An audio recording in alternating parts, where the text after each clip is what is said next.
Keeping venomous reptiles is an unforgiving hobby, requiring proper training and lots of experience. One simple mistake can be the difference between life and death. Remember, the most venomous snake in the world is the one that just bit you. There are no venomous snakes with training wheels. Just because you see viperkeeper handle snakes a certain way does not mean you should try it too. Alright, just routine stuff in the lair. You have the hatchling Echis ocellatus, who will be a year old at the end of March 2020. Of course, these guys, or none of the snakes, really like the cleaning people at all. They tolerate the feeding people, but the cleaning people, no, we don't want them around. But, you know, you gotta sort of tidy up occasionally. Okay. And we use this, this strainer device. Works reasonably well on this granulated walnut shell, which I use to keep the baby Echis on. And this is a West African saw scale. Probably in the top 10 snakes that create misery on the planet by interacting with humans. These bite the majority of the people in West Africa and are quite lethal to humans. Unfortunately, there's a very effective antivenom that usually only one vial, sometimes two, fixes the situation.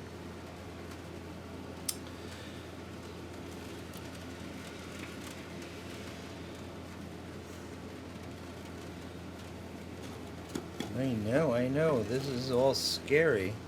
The cork bark was in there primarily for them when they were little tiny thread-like creatures to hide under, because they like to hide. That's why they're sort of called carpet vipers, and because they hide in the villagers' carpet. That looks like a boy, just by the looks of that very long tail. Very beautiful variety of Echis. I leave the cork bark in there primarily now for something to scrape their heads on for shedding purposes when they're in shed. Okay, on to the next creatures. Alright, well in here we have a large female Sahara sand viper. We can see most of her. We can't see the pointy end, that's somewhere hidden. So we're just going to continue with our cleaning here, which of course is not going to make her happy. Yeah, I'd be a little more cautious with this one. This is a larger snake with a longer reach, and it's sort of foul. Now, interestingly enough, Cerastes and Echis and Atheris are all somewhat closely related. One can actually call Atheris, or the squamingers are the very common prevalent animal in that group, sort of like a boreal Echis. Their bites are quite bad and can lead to permanent injury of your kidneys typically. Hello there. Hello, I know I am bothering you. Now I could remove them and sift the substrate, but This is not like sifting the substrate on the little Reaper's cage where you want him out and tucked away or in his trap box if you really need to do anything in that cage. This is just sort of a spot clean. I know, I'm disturbing you. I bet it, when I feed them later, I think they'll totally have forgotten this. When you take a snake out of the cage and clean the cage and move it around, then they will get butthurt and they don't forgive so quickly. This is a male, he's in shed. You know, I've thought about putting them together and breeding them since it's that time of the year, but it would be fun and quite rewarding since I haven't bred these before. However, it's really tough to feed babies that small. If you know, they're smaller than the baby Eckes. Their head's probably only 2 millimeters wide, and they're probably only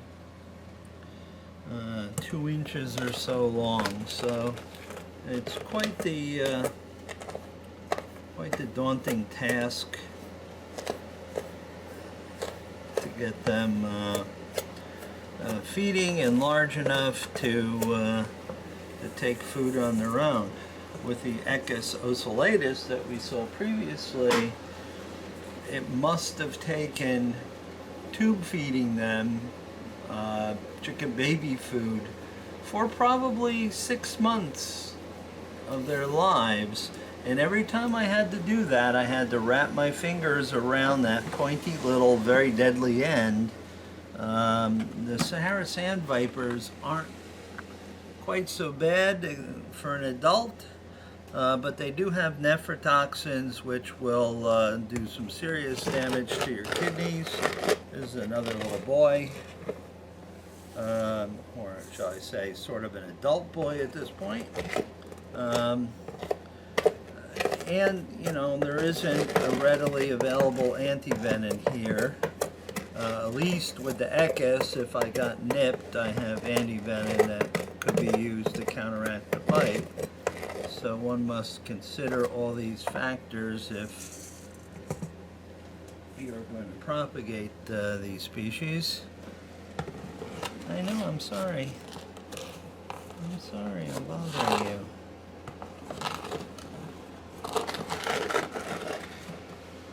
I haven't apparently bothered you enough to get you to strike yet.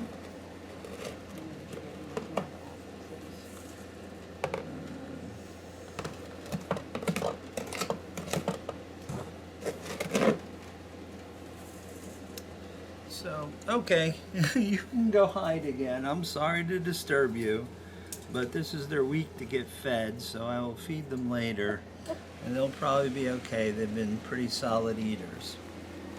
All right, well, what I'm going to do, since it's breeding season, is first of all, I'm going to upset the lone female Eckes leucogaster in here. All right, be that way. I'll just move that out of the way. And I really should take this to work and cut it down about a foot shorter. So what I'm going to do is I'm just going to sift the substrate a little bit before I reintroduce the male, since it's breeding season. You know, this cage I used to keep 1 male and 2 females, and females got along famously with one another, but they would pick on, and in one case, the final straw is they bit the male, and he survived, but he had sort of a brain bleed and a little bit of neurological damage because of the bite. No, there's nothing to eat here.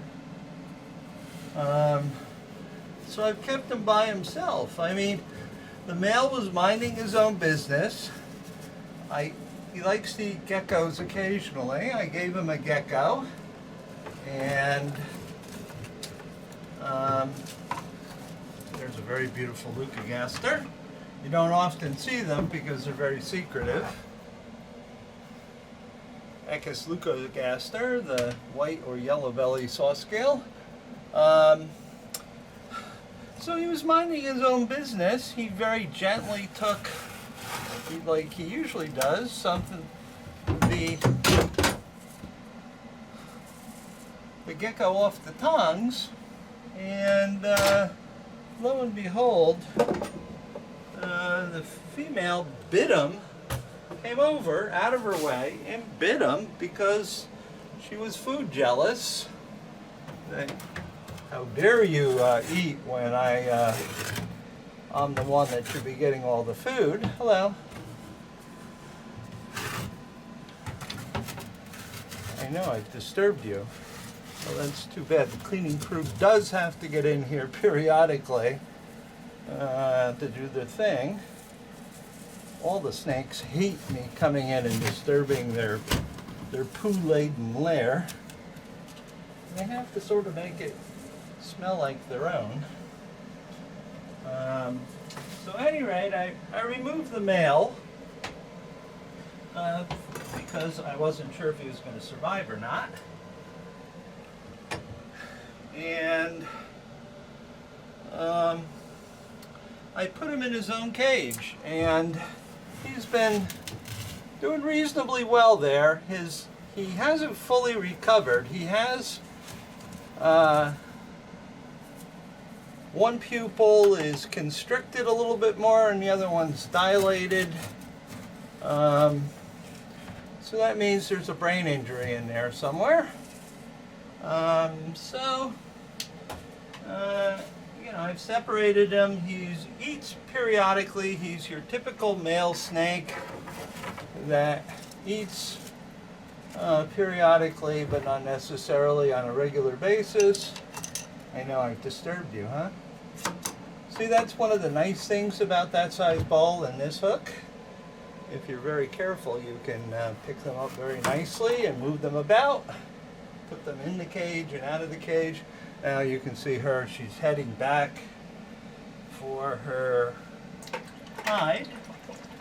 So the next thing I'll do is I'll put the male back in there and see if I can actually get some breeding activity without him getting killed. You know, believe me, sometimes it's like, no, I'm not going to put this male and female together because the poor male is the likely one to really pay the price for the sexual encounter.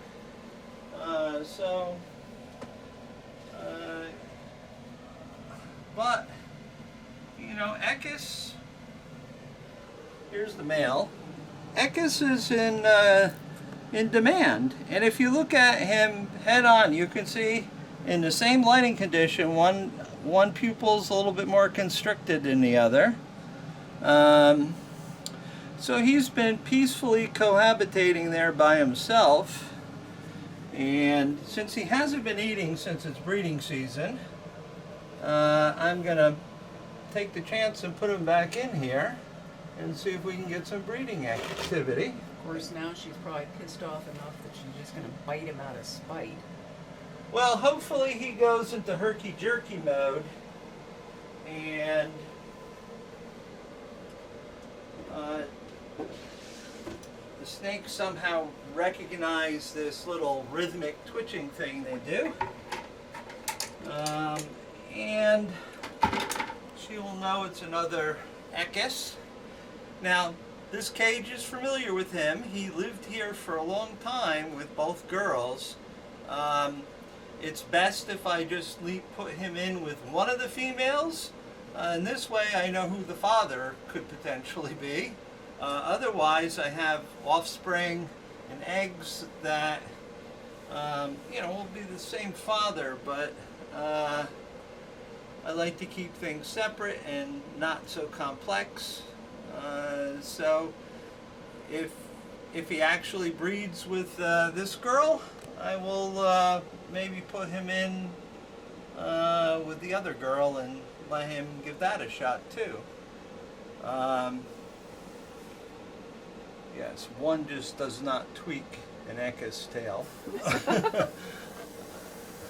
Okay, so he's cranky now because I touched him, and but it got the tail in the cage and got him moving. And I will try to feed him.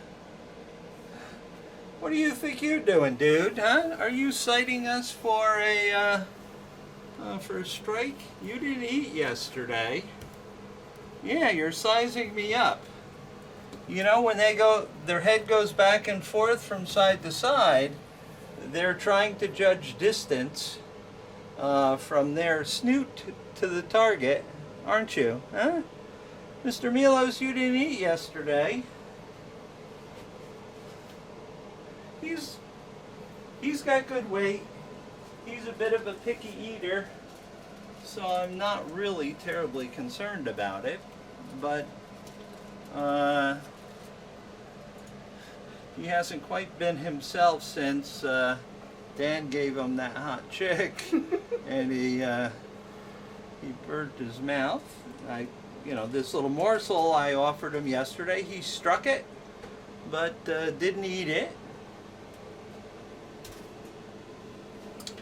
Yep, Never I see know you what he's up to. targeting. Yes, he's judging distance. Here, would you like a little drink maybe, huh? All right, you'll have a little drink. No, you're done? No, that was all the water you wanted, huh? Yeah, notice I did this a little bit off axis because I don't want him to have a straight shot to my fingers. There you go. There you go. He has water, but we'll give him a little water from the squirt bottle. Was that tasty, huh? And see, your cage has a little bit of maintenance too. Well, we'll do that a little later. We'll keep our eye on the male Eckes, where we originally set out to take care of. He's busy exploring. Yeah, he's busy exploring. You know, these are the oldest cages that I have. This stack and the stack across the way. They date back to 2000. I really got my money's worth out of them, but they're really starting to show their age. There we go. And Mr. Kazakanovi got a little bit frightened by the big camera. He's now in here and out of the visionarium, mostly because he's such a personable guy and very friendly and very interested and curious. Come on, dude. Hi. You gonna come up and visit? Huh? And in the visionarium, he was way up high. We couldn't really see him very well. And usually in his general excited manner, he swan dived to the floor going after the food or anything that came near the cage entrance. Come on. Come on. These little European vipers are unfortunately not kept in collections all that much. They're just adorable. They're compact, they're beautiful, they're easy to feed. The venom is generally not likely to kill you, although it will make the next few days very unpleasant for you. No, you don't detect any food, so you're really sort of cautious coming forward. You know, when we moved him in here, I moved his hut, I moved his tree, I moved his bark. The only thing new in there is the substrate and the water dish. This is to help the snake feel as comfortable as possible in their new home. Also, those rocks are his. So that's Mr. Kazakanovi's new place, at least until I start replacing these cages with newer models. So now on to other things in the lair. It's always a busy weekend here, taking care of the animals. Are you coming forward for a look? Oh no, he's going to open the door. I'm not coming forward. Huh? What's up, dude? When we first put him in there, he was huffing and puffing at us. He was not happy. All right, well, let's just continue on and let him do his thing.